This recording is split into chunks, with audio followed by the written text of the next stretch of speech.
Everyone welcome to शिक्षा treasure. आज हम क्लास 8 साइंस का third chapter synthetic fibres and plastic chapter पढ़ेंगे। तो सबसे पहले हमारे क्वेश्चन आता है व्हाट इज फाइबर। तो ये फाइबर्स होते हैं ना, ये कुछ थ्रेड लाइक स्ट्रक्चर्स होते हैं। अब बात आती है कि सिंथेटिक फाइबर क्या होता है। इसी फाइबर के दो टाइप्स होते हैं, दो क्लासिफिकेशंस होती हैं। पहला होता है natural, that is natural fibre, और दूसरा होता है सिंथेटिक फाइबर जो कि हमारे चैप्टर में है। जो नेचुरल फाइबर्स होते हैं ये नेचर से हमें मिलते हैं, और ये जो सिंथेटिक फाइबर होते हैं ये होते हैं मैन मेड फाइबर्स। इनका अगर हम दूसरा नाम कहें तो इन्हें कहते हैं मैन मेड फाइबर और आर्टिफिशियल फाइबर्स। अब जो हम आगे पढ़ेंगे वो है सिंथेटिक फाइबर्स की डिटेल में ये क्या होता है और इसके टाइप्स क्या होते हैं। तो सबसे पहले हम जानते हैं कि ये सिंथेटिक फाइबर बना किससे होता है। ये कुछ केमिकल यूनिट्स होती हैं, छोटी छोटी वेरी स्मॉल कहें हम, इस टाइप की केमिकल यूनिट्स होती हैं। और ये जो केमिकल यूनिट्स जब बहुत एक लार्जर क्वांटिटी में होती हैं तो इसे कहते हैं हम पॉलीमर। अगर हम बात करें तो ये जो सिंथेटिक फाइबर्स और प्लास्टिक भी पॉलीमर की ही होती है। तो ये हम ध्यान रखेंगे कि सिंथेटिक फाइबर्स केमिकल यूनिट से बना होता है, और ये जो केमिकल यूनिट्स लार्जर अमाउंट में बनती है तो हम इसे कहते हैं पॉलीमर। एक बार हम बात करते हैं कि पॉलीमर दो वर्ड से मिलके बना है। एक होता है पॉली और दूसरा होता है मर। पॉली मतलब होता है मैनी एंड मर मतलब होता है यूनिट्स। तो सिंपली हम कहें पॉलीमर मतलब मैनी यूनिट, एंड ये यूनिट्स क्या होती हैं, केमिकल यूनिट्स। ये बात करते हैं कि जो ये केमिकल होता है ये कौन सा होता है। ये होता है एक सेलुलोज। ये एक तरह का केमिकल कहें या एक फाइबर होता है जिससे ये केमिकल यूनिट्स बनी होती हैं। अब बात करते हैं हम टाइप्स ऑफ सिंथेटिक फाइबर्स। तो जो पहला टाइप आता है वो होता है रेयन। सबसे पहली बात हो गई कि ये एक सिंथेटिक फाइबर होता है। अब ये बना किससे होता है। हमें पता है ये सब मैन मेड फाइबर्स है, लेकिन ये जो रेयन होता है ये वुड पल्प से बना होता है। और अगर हम कहें इसका दूसरा नाम क्या होता है तो इसे हम आर्टिफिशियल सिल्क भी कहते हैं। आर्टिफिशियल सिल्क कहने का मतलब ये है कि इसकी जो अपीयरेंस होती है ना वो सिल्क के जैसी मिलती होती है, इसलिए भी हम इसको आर्टिफिशियल सिल्क भी कहते हैं। अब हम इसके एग्जांपल्स देख लेते हैं, ये हम कहाँ कहाँ यूज होता है। तो जब भी ये रेयन कॉटन के साथ हम मिक्स करते हैं तो ये बेडशीट्स बनाने में बहुत काम आ जाता है। यानी अकेला रेयन नहीं, इसमें हमने कॉटन भी मिक्स किया है। और बात करें कॉटन क्या होता है तो ये भी फाइबर होता है, नेचुरल फाइबर होता है। दूसरा है कि अगर हम इसे वूल के साथ मिक्स करते हैं, that is also a natural fibre, तो हम इन्हें कारपेट्स बनाने में भी यूज करते हैं। अब बात करते हैं next type of synthetic fibre, that is nylon. Nylon अब ये सिंथेटिक फाइबर हो गया। अब बात करते हैं ये बना किससे है। तो ये बनता है कॉइल, वाटर एंड एयर। इन तीनों का कॉम्बिनेशन होता है, उसी को हम कहते हैं नायलॉन। अब नायलॉन को ये एक ऐसा सिंथेटिक फाइबर है जो फुली सिंथेटिक फाइबर फर्स्ट है। ये ऐसा फाइबर जो फुल सिंथेटिक है, मतलब फुली आर्टिफिशियल है। अब ये जो नायलॉन होता है ना ये बहुत ही इलास्टिक होता है, स्ट्रॉन्ग होता है। अगर हमारी बात आ गई कि ये स्ट्रॉन्ग है तो अब जो इससे चीज़ें बनेंगी वो भी स्ट्रॉन्ग होगी। तो अगर हम इसके एग्जांपल्स में बात करें तो ये कहाँ कहाँ यूज होता है, तो ये जो रॉप्स होती है जो हम रॉक क्लाइंबिंग करते हैं वो रॉप्स भी नायलॉन की बनी होती हैं। तो इससे भी हमें एक आइडिया मिलता है कि जो नायलॉन है ना वो बहुत ही ज़्यादा स्ट्रॉन्ग है। अब इसका एक और एग्जांपल लेते हैं, वो होता है टूथब्रश। टूथब्रश हमने देखा उसके जो ब्रिस्टल्स होते हैं वो बहुत ही ज़्यादा इलास्टिक से होते हैं। तो इससे हमें एक और पता चलती है उसकी प्रॉपर्टी के बारे में, वो इलास्टिक है टूथब्रश के एग्जांपल से। ऐसे ही इसके और एग्जांपल में सॉक्स भी बनती है इसकी, और टाइप की रॉप्स भी बनती है। उससे ये शो होता है कि ये स्ट्रॉन्ग भी है और इलास्टिक भी है। अब हम बात करते हैं नेक्स्ट सिंथेटिक फाइबर की, जो है पॉलिस्टर। पॉलिस्टर ये बहुत अच्छा सिंथेटिक फाइबर माना जाता है, क्योंकि इससे जो भी क्लोथ्स बनते हैं ना वो उनपे जैसे व्रिंक नहीं होते वो जल्दी से। व्रिंक मतलब क्या होता है कि उस पर गुलझटे नहीं पड़ती जल्दी से, व्रिंकल। और ये जो होते हैं ना वो इजी टू वॉश होते हैं, बहुत इजीली ये वॉश भी होते हैं। इसलिए ये जो सिंथेटिक फाइबर्स की मैं बात करें तो पॉलिस्टर बहुत ज़्यादा क्लोथ्स में यूज़ किया जाता है। अब बात करते हैं next type of synthetic fibre, that is acrylic. ये जो एक्राइलिक होता है ना इसकी अपीयरेंस वूल की तरह होती है, और इसलिए हम इसे कहते हैं आर्टिफिशियल वूल। जैसे कि अभी हमने पहले रेयन की बात की थी तो हमने उसे बोला था आर्टिफिशियल सिल्क, और यहाँ पर हमने बात की अगर एक्राइलिक की तो इसको कहते हैं आर्टिफिशियल वूल। तो इस टाइप में 1 मार्क के क्वेश्चंस भी आ सकते हैं आपके एग्जाम में।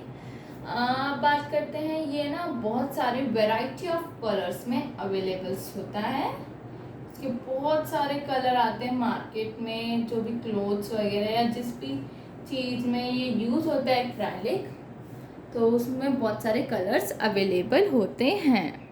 अब एक बार बात करते हैं सिंथेटिक फाइबर की कैरेक्टरिस्टिक की, क्योंकि अभी हमने इसके टाइप्स पढ़ लिए और पढ़ लिया थी ये होता क्या है। तो कैरेक्टरिस्टिक्स में बात आए तो ये है ना ड्राई बहुत जल्दी होता है। आप कभी भी अगर आप इसे वेट करते हैं, धोते हैं, तो ये बहुत जल्दी ड्राई हो जाता है, और ये लेस एक्सपेंसिव होता है। अगर बात करें एग्जांपल के तौर पे, अगर हम कोई भी सिल्क लेते हैं तो सिल्क बहुत ही एक्सपेंसिव होता है, और अगर हम वही सिंथेटिक फाइबर में रेयन लें तो वो लेस एक्सपेंसिव होता है, और ये ड्यूरेबल भी ज़्यादा होते हैं। सिंपल सी बात है, ये बहुत टाइम तक चलते भी हैं, और इन्हें मेंटेन करना भी बहुत आसान होता है। They are easy to maintain. Example के तौर पे अगर हम वही सिल्क का एग्जाम्पल लें तो सिल्क को आपको मेंटेन करने के लिए बहुत रखना पड़ता है, लेकिन अगर बात करें रेयन की तो it is very easy to maintain, और ये अवेलेबल भी बहुत होते हैं। आप कहीं भी रहेंगे तो ये अवेलेबल आपको मोस्टली हर जगह पर मिल जाएंगे। तो ये 5 इसकी कैरेक्टरिस्टिक्स होती हैं सिंथेटिक फाइबर्स की। अब तक तो हमने बात की थी कि सिंथेटिक फाइबर्स क्या होते हैं। अब हम एक बार बात करते हैं कि प्लास्टिक्स क्या होते हैं। तो हमने चैप्टर की शुरुआत में ही बताया था, जो प्लास्टिक होते हैं वो भी एक पॉलीमर होते हैं, जो सिंपल सी बात है ये भी मैन मेड होते हैं, और ये भी केमिकल यूनिट से बने होते हैं। अब बात कर लेते हैं टाइप्स ऑफ प्लास्टिक्स। तो यहाँ पर प्लास्टिक की है ना 2 टाइप होती है। जो हम पहली बात करते हैं वो होते थर्मोप्लास्टिक। थर्मोप्लास्टिक। अब थर्मोप्लास्टिक क्या होती है? क्या होता है, जब भी हम इसे हीट करते हैं तो ये क्या होता है, ये उस हीट होने से बेंट हो जाती है या दोबारा से रीफॉर्म्ड हो जाती है। ठीक है, डीफॉर्म्ड कहें या रीफॉर्म्ड कहें, तो ये हीटिंग पे ये थर्मोप्लास्टिक अपनी शेप को चेंज कर सकती है। अब एक बार इसके एग्जांपल्स की बात करते हैं। तो इसके दो एग्जाम्पल्स होते हैं। पहला होता है पॉलीथीन। पॉलीथीन तो हम अपनी डेली लाइफ में यूज़ करते हैं, और आप ये जानते भी होंगे कि अगर हम हीट करते हैं तो वो पिघल जाती है। इसका सिंपल सी मतलब है कि वो हीट होने पे अपनी शेप को चेंज करती है। दूसरा एग्जाम्पल होता है इसका पीवीसी। तो ये जो दो होते हैं थर्मोप्लास्टिक के एग्जाम्पल्स। अब एक बार समझ लेते हैं, आप में क्वेश्चन आता होगा कि पीवीसी क्या है। तो पीवीसी क्या होते हैं, हाउसेज में जो फिटिंग्स होती हैं पाइप्स की, वो जो पाइप्स होती है ना प्लास्टिक की, वो सब थर्मोप्लास्टिक की बनी होती है। चाहे वो इलेक्ट्रिकल हो, चाहे वो वाटर की हो, वो सारी पाइप्स पीवीसी की बनी होती है। अब हम प्लास्टिक की सेकेंड टाइप की बात करते हैं, जो है थर्मोसेटिंग प्लास्टिक। ये हम कहें तो ये थर्मोप्लास्टिक का अपोजिट होता है थर्मोसेटिंग प्लास्टिक्स। ये जो प्लास्टिक्स होते हैं ना, ये जब भी हम हीट करते हैं या कुछ करते हैं तो उसमें ये अपनी शेप को चेंज नहीं करते, अपनी शेप रिटेन करते हैं। तो ऐसे प्लास्टिक्स को हम कहते हैं थर्मोसेटिंग प्लास्टिक्स। अब थर्मोसेटिंग प्लास्टिक के एग्जाम्पल्स की बात करते हैं। तो पहला होता है बेकलाइट। पहला होता है बेकलाइट। अब बेकलाइट क्या होता है? बेकलाइट जो ऐसा ये इसका टाइप होता है, ये ना पुअर कंडक्टर होता है हीट और इलेक्ट्रिसिटी का। पुअर कंडक्टर मतलब ये हीट और इलेक्ट्रिसिटी को कंडक्ट नहीं करता है। अब इसका ये बेकलाइट कहाँ कहाँ यूज़ होता है? ये जो बेकलाइट होता है ना, जो हमारे यूटेंसिल्स होते हैं उनके जो हैंडल्स होते हैं वो आपने देखे होंगे कि वो प्लास्टिक के बने होते हैं, और यही प्लास्टिक्स होते हैं बेकलाइट। इससे क्या होता है, जब भी हम उस प्लास्टिक को लेते हैं तो हमारे हाथ तक वो हीट नहीं आती जो यूटेंसिल पे होती है। दूसरा एग्जाम्पल होता है स्विचेस। स्विचेस भी बेकलाइट के बने होते हैं, और स्विचेस हम जानते हैं ये इलेक्ट्रिसिटी को कंडक्ट नहीं करते हैं। अब हम एक और एग्जाम्पल लेते हैं थर्मोसेटिंग प्लास्टिक का, दैट इज मेलामाइन। जो ये मेलामाइन होता है, ये एक वर्सटाइल मटेरियल होता है। अब आप पूछेंगे कि इसका मतलब क्या हुआ? इसका मतलब होता है कि जो बहुत सारे यूज में आता है, which is use in many ways, it is known as versatile. अब आती है कि इसका मेलामाइन का यूज़ कहाँ होता है? इसका यूज़ होता है किचन वेयर्स में और फ्लोर टाइल्स में। एक और बात करें हम अगर मेलामाइन की, तो ये जो होता है ना, ये हीट रेसिस्टेंट होता है। तो ये तो हमारी बात होगी प्लास्टिक की टाइप की। तो दो टाइप हो गई, thermoplastic and thermosetting plastics.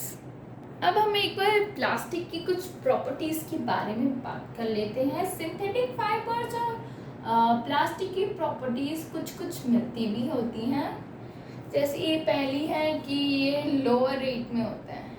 Simple सी बात है, लेस एक्सपेंसिव, इजी हैंडलिंग होती है, जैसे कि सिंथेटिक फाइबर्स में भी इजी हैंडलिंग होती है। अब ये होते हैं पुअर कंडक्टर। ये इलेक्ट्रिसिटी को कंडक्ट नहीं करते हैं, इसलिए इन्हें पुअर कंडक्टर भी हम कह सकते हैं।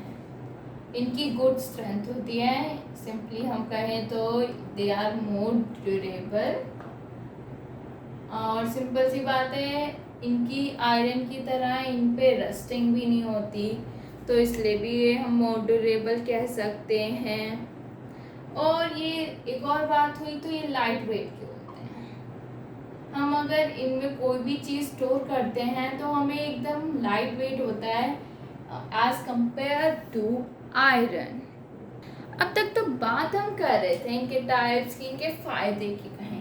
अब इनके एक बार हार्मफुलनेस भी देख लेते हैं। पहले सिंथेटिक फाइबर का देख लेते हैं। तो सिंथेटिक फाइबर क्या होते हैं, जब भी ये ना हीट को कैच बहुत इजीली कर लेते हैं। अगर हम किचन में काम कर रहे हैं और सिंथेटिक फाइबर से हमने पहना है तो ये हीट को जल्दी कैच कर लेते हैं, और जब ये बर्न होते हैं ना तो ये हमारी स्किन पे स्टिक हो जाते हैं, क्योंकि ये मेल्ट होते हैं और मेल्ट से इनके अंदर के केमिकल कंपोनेंट्स होते हैं वो मेल्टिंग पे हमारी स्किन पे स्टिक होने लग जाते हैं। तो ये कहा जाता है कि सिंथेटिक फाइबर पहन के हमें किचन में काम नहीं करना चाहिए because of its harmful effect. अब एक और हार्मफुल इफेक्ट ये होता है कि गर्मियों की बात करें, समर में अगर हम सिंथेटिक फाइबर्स पहनते हैं तो जब भी हमारे पसीने आते हैं तो ये अब्जॉर्ब नहीं कर पाते हैं। तो इसलिए कहा भी जाता है कि हमें नेचुरल फाइबर में कॉटन का यूज़ करना चाहिए, क्योंकि कॉटन जो होता है ना वो बहुत एब्जॉर्ब करता है किसी भी वाटर को, हमारे पसीने को। तो इसलिए कहा जाता है कि सिंथेटिक फाइबर हमें नहीं पहनने चाहिए, that is because of this reason. तो ये तो दो बात हो गई हमारी सिंथेटिक फाइबर की हार्मफुलनेस की। अभी तो हमने सिंथेटिक फाइबर्स की हार्मफुलनेस की बात की, अब एक बार प्लास्टिक के भी हार्मफुलनेस देख लेते हैं। इसमें अगर हम बात करेंगे तो दो हमारी टर्म आ जाती है, बायोडिग्रेडेबल। ये बायोडिग्रेडेबल थिंग्स वो होती है जो डिकम्पोज हो जाती है नेचुरल प्रोसेस से with the actions of some microorganism, जैसे कि हमने पिछले चैप्टर में पढ़ा था। दूसरा होता है non biodegradable. Non biodegradable just opposite of biodegradable, मतलब ये जो होते हैं ये नेचुरली डिकम्पोज होते नहीं हैं। अब ये और ये जो प्लास्टिक आते हैं ये आते हैं नॉन बायोडिग्रेडेबल में, इसलिए ये हार्मफुल है, क्योंकि हम इन्हें यूज़ तो कर देते हैं लेकिन जब भी हम इन्हें एज अ वेस्ट में फेंक देते हैं तो ये तो डिकम्पोज होते नहीं, ये तो वहीं की वहीं रह जाते हैं। और इससे क्या होता है, अगर ये हमारी सॉइल में या वाटर में जाके मिक्स हो जाते हैं तो ये उन्हें भी स्पॉइल करते हैं। तो इस केस में हम कह सकते हैं प्लास्टिक्स भी हमारे लिए हार्मफुल होते हैं। जितने भी एक चीज़ के फ़ायदे हैं उतने ही उसके नुकसान भी हैं। जब हमने प्लास्टिक्स की हार्मफुलनेस की बात की है तो अब हमें उसका कोई सॉल्यूशन भी होना चाहिए। तो उसका सॉल्यूशन है 5R प्रिंसिपल। अगर हम इस प्रिंसिपल को फॉलो करेंगे तो प्लास्टिक हमारे लिए कम नुकसानदायक होगा, जिसमें पहला है reduce, second reuse, third recycle, fourth recover and fifth refuse. तो ये जो 5R प्रिंसिपल है ये है प्लास्टिक को हमारे लिए कम नुकसानदायक बनाने का एक प्रिंसिपल। अब एक बार 5R प्रिंसिपल के बारे में जानते हैं। जो ये रिकवर था ना, अब इसका नाम चेंज हो गया है रीपर्पस। ठीक है, सो आपको रीपर्पस याद रखना है, रिकवर नहीं। अब एक बार इन पांचों की बात कर लेते हैं। रिड्यूस होता है मतलब आप उसका यूज़ कम करते हैं, लेस करते हैं उसे यूज़ करना। ये रीयूज़ का तो मतलब ही समझ में आता है कि उसे दोबारा आप रीयूज़ करें। रिसाइकिल मतलब कि हम उस चीज़ को रिसाइकिल करके मतलब दूसरी चीज़ बनाएं, उसी चीज़ का दूसरा उसे न्यू फॉर्म दें। और रीपर्पस रीपर्पस होता है कि मान लो एग्जाम्पल के तौर पे एक बॉटल है, अब हमने उसका पीने का यूज़ कम कर दिया, अब हमें उसे पीना नहीं है, ख़राब हो गई मान लो उसका ऊपर का हिस्सा, तो हम उसे कट करके उसे फ्लावर पॉट का शेप दे सकते हैं। इसका मतलब क्या हुआ, हमें उसे दूसरे पर्पस में यूज़ किया, जिस पर्पस में वो पहले थी उसे दूसरे पर्पस में किया, that is known as repurpose. Refuse मतलब अब आप उसे बंद ही कर दो, उसे छोड़ ही दो यूज़ करना, तो दैट इज कॉल्ड रिफ्यूज। तो ये तो बात हो गई 5R प्रिंसिपल की। तो ये हमारा चैप्टर फिनिश हो गया, सिंथेटिक फाइबर्स एंड प्लास्टिक्स। इसमें हमने सिंथेटिक फाइबर्स के बारे में पढ़ा, उसके टाइप्स के बारे में पढ़ा, प्लास्टिक के बारे में पढ़ा, उसके टाइप्स के बारे में पढ़ा, फिर इन दोनों के हार्मफुल इफेक्ट्स, फिर हमने 5R प्रिंसिपल के बारे में पढ़ा। अगर आपको इससे रिलेटेड कोई भी डाउट हो तो आप कमेंट बॉक्स में जाके कमेंट करें। अगर आपको ये वीडियो पसंद आए तो इसे लाइक करें और चैनल को सब्सक्राइब करना ना भूलें। Thank you.